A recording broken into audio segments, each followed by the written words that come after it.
Hi, this is Uli John Ross.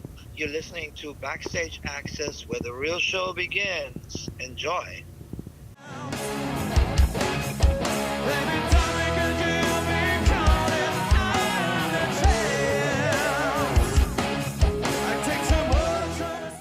Hey, this is Chris with Backstage Access, and we are so happy to have with us today an absolute master of the guitar, playing and inventing his own guitar, the Sky Guitar. We have with us today Uli John Roth. Hey, this is Uli. How are you? Yeah, I'm very well. Just landed in Plymouth, Massachusetts, where the Pilgrims landed. We're by the seaside. It's great. Awesome. Yeah. Now, Where are you? I'm doing well, thank you. No, where are you? Oh, Charlotte, North Carolina. North Carolina. It's probably a little bit warmer here than in Plymouth. Yes, but it's okay. I mean, yesterday we were upstate New York. It was cooler, but here already the trees are blooming and everything's fine. Nice. Nice time of the year. Yes, exactly. Yeah. So let's talk about your tour, because it's a busy year for you with your triple anniversary world tour. So first of all, congratulations on celebrating 50 years of being on stage. Yeah, that's quite a milestone, yeah. Now, when you were first starting out, did you ever think someday you'd be playing 50th anniversary shows? No, I did not think about that at all. I was just doing music, and I didn't really look into the future. When I was 13 years old, I just did what felt right to do at the time, and I was in love with music, so that was all. It's only later that I started to think of music as a professional thing. Right. Now, I know you're going to be touching probably on all aspects of your career on the tour, but tell us a little bit more about what we can kind of expect from the shows. Yeah, we're playing quite a comprehensive show, which with an intermission, and yeah, you're right. It does include a lot of various stuff, but by far not everything, because not everything is suitable to be played in concert, Sure. But we're doing, in the first half, we're doing a lot of Electric Sun material,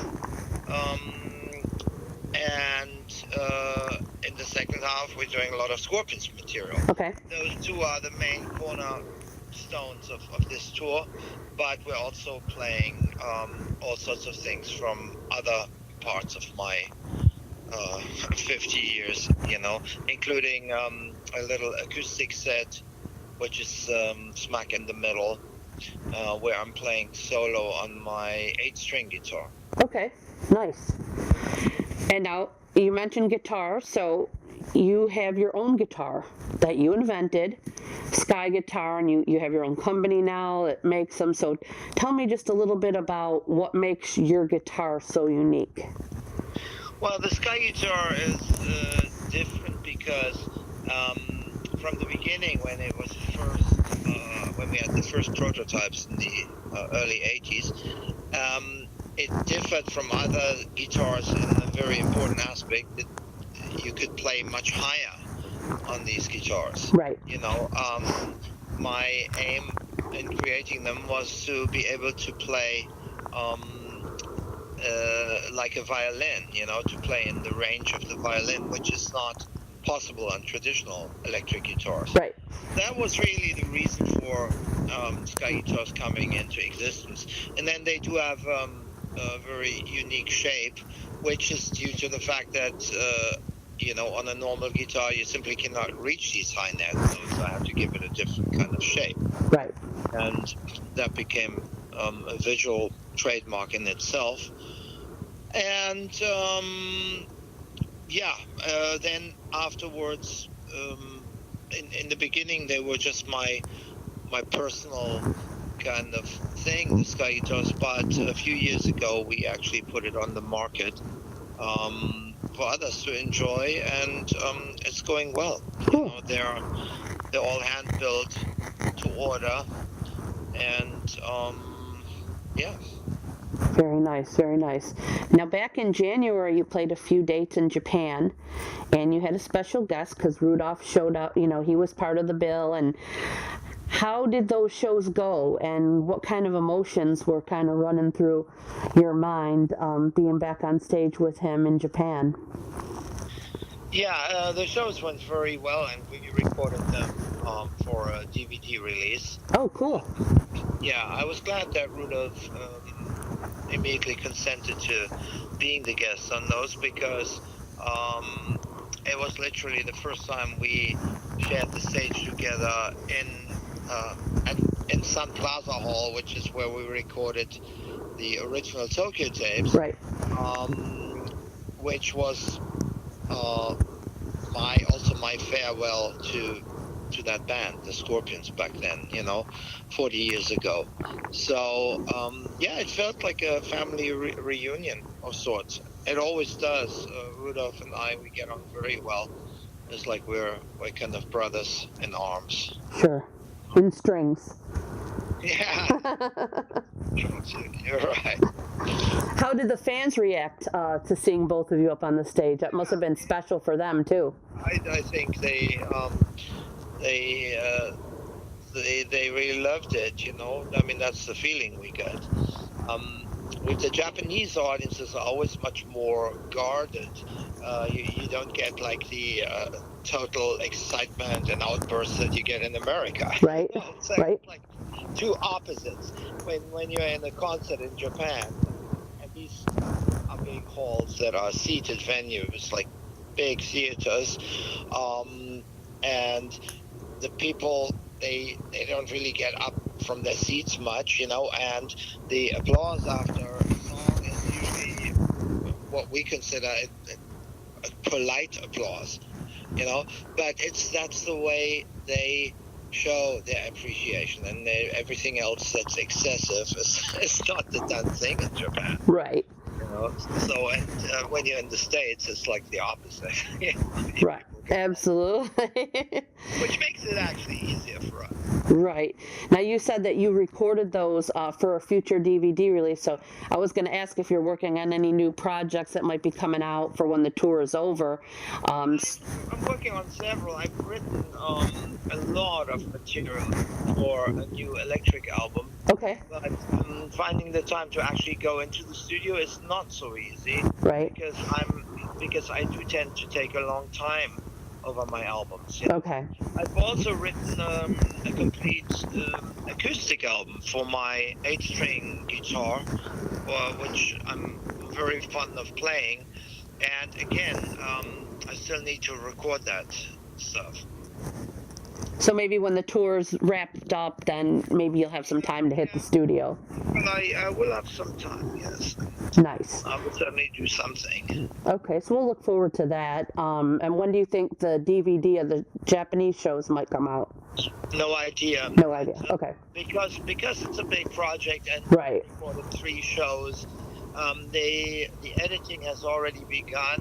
I haven't even seen the footage yet, but I know it's very good. And they're already editing all the cameras. And once I'm back from this tour, I'll have some time to devote to this project, because so far there was no time. It was literally, we were constantly playing, and yeah. Understood. One of these things, when you're on the road, you can do a little bit of work, but not really a lot of serious work, because my day is like filled chock-a-block with events and stuff, Sure. Interviews and meet and greets and all kinds of things. Several VIP events, Yeah. We play a long 3-hour show, then we do a pre-show VIP event where we're playing the entire Vivaldi's 4 Seasons and Metamorphosis Concerto for VIP audience only, and that's one of my favorite parts of the day, because we love playing that music, and normally I don't get to play that piece because it's too big to fit into our main show. Sure. Super but cool. It takes it out of you. So basically I'm like 4 hours on stage a day, plus all the other events. You know, it's rare that I get to bed before 3 o'clock, and in the mornings I'm usually up very early because I'm not really a creature of the night by by habit. I ended up in the wrong profession. I'm always an early riser. So Understood. that the result is a permanent lack of sleep. Tour like that. So I take cat naps whenever I can in between. Understood on that for sure. Now, what first made you want to play the guitar? What kind of drew you to that instrument? I think it was the sound, and it was a certain pull and a certain magic coming from it. I was in love with music before I even touched the first guitar. I learned, I had trumpet lessons, you know, and where I learned to read music classically. But once I got in touch with the guitar, it was a different thing. It was just a love affair, you know, and it never stopped. Were you into like the rock music right away, certain players, or was it just overall everything? Yeah, I was never so segregated, you know, and in my taste. I was always very eclectic. Anything that that I thought sounded great um, was fine with me back then.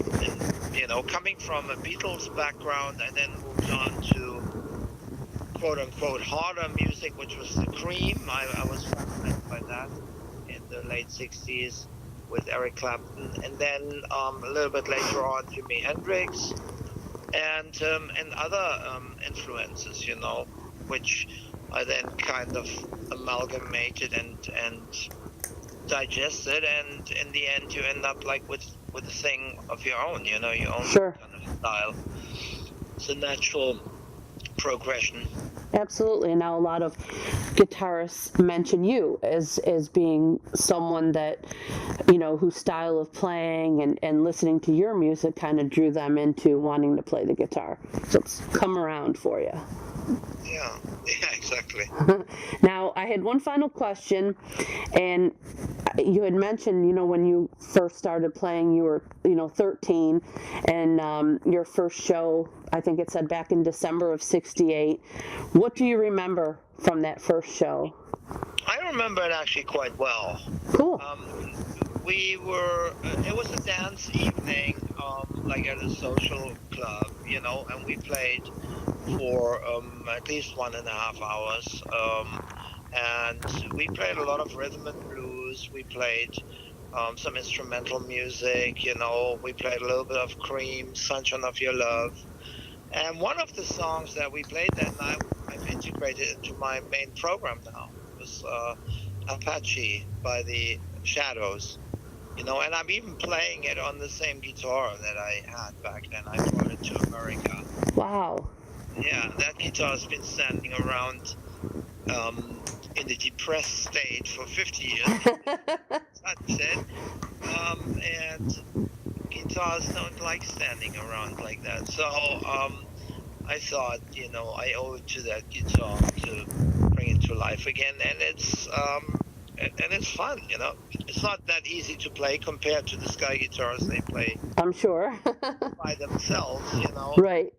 But by now I've gotten the hang of it, and the audience seem to really like it every night when we bring out that guitar. It's a little bit of nostalgia. Absolutely. A little bit of your history and It's the guitar I learned to play on, literally, and it's in pretty much exactly the same state as it was back then. that's pretty awesome. A lot of people don't have that. It's gone here, there, and everywhere through the years, and Yeah. that's neat that you still have that to hold on to. We did lose one of the knobs on the guitar during this tour for a few days. Upset me a little bit because it was okay for 50 years, and here we come to America and we lost one of these, the knob for the tremolo bar. Right. There you go. That's when you're in a combat zone. These things. Well, thank you so much for taking the time to talk with us today. We do appreciate it so much, and best of luck with the tour, and hopefully we'll be able to hear some new music from you fairly soon. We'll be excited to hear it.